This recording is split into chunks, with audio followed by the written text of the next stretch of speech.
I came to bring the pain. Yeah, what's going down, people? It's that boy Treezy here, and we're playing the new Arctic Strike DLC from Ghost Recon Future Soldier. If you watch my previous videos, you know I covered all the details on what was included with the DLC. So right now I'm playing on Riot, one of the new maps, and I'm playing the new game mode, Stockade.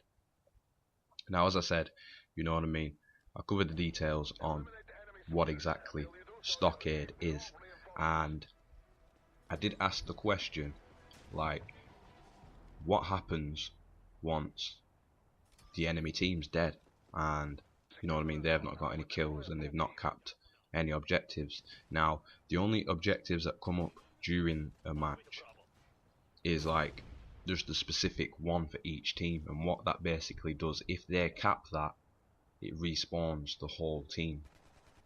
You know what I'm saying? Because normally, say I die now, I'll have to wait in a queue until one of my guys gets a kill or captures the objective. So, you know what I mean, dependent on who else is dead on your team, you can be, you know, second or third or fourth in the queue. And it's alright, but all in all, I don't think Stockade's a good game mode for these maps. You know what I'm saying? Because these maps are pretty big. You know what I mean? That besides maybe Skyline is kind of smaller, but it's got like rooftops, and you go in the main building itself. But you know what I mean, measurements wise, the maps are huge, and for the game only being well, it's 6-on-6 technically. You know what I mean? It's not, I don't know, the size ain't necessary.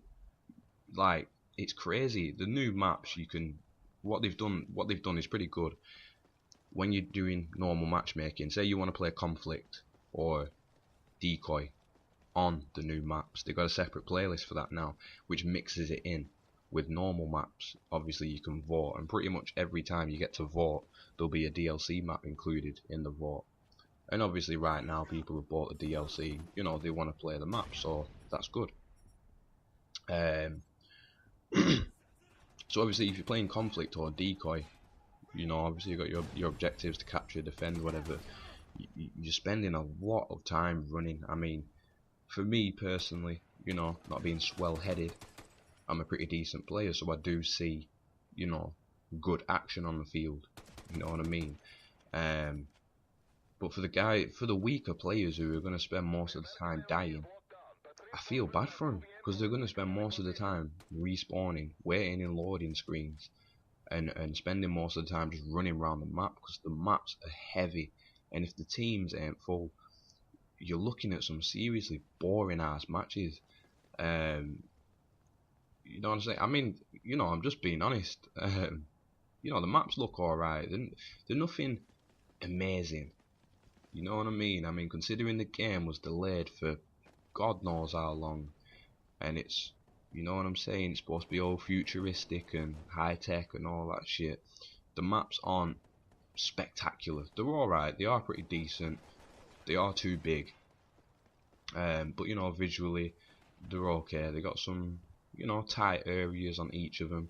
But you know, if you're playing with guys who are not interested in the objective, just want to try and spawn trap people or shit like that, you get some seriously boring ass matches. You know what I mean? And you know, you're playing with your friends, you're alright, you can all be nailing the objectives, but again, a lot of the time you're going to be playing with randoms and it's no fun.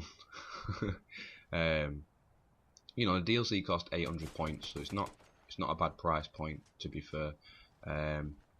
It's only got 2 achievements. There's bound to be more DLC coming out. So if you're a completionist, to be honest, I'd say there's no real rush to pick up DLC. Maybe wait for it to go on offer on Deal of the Week.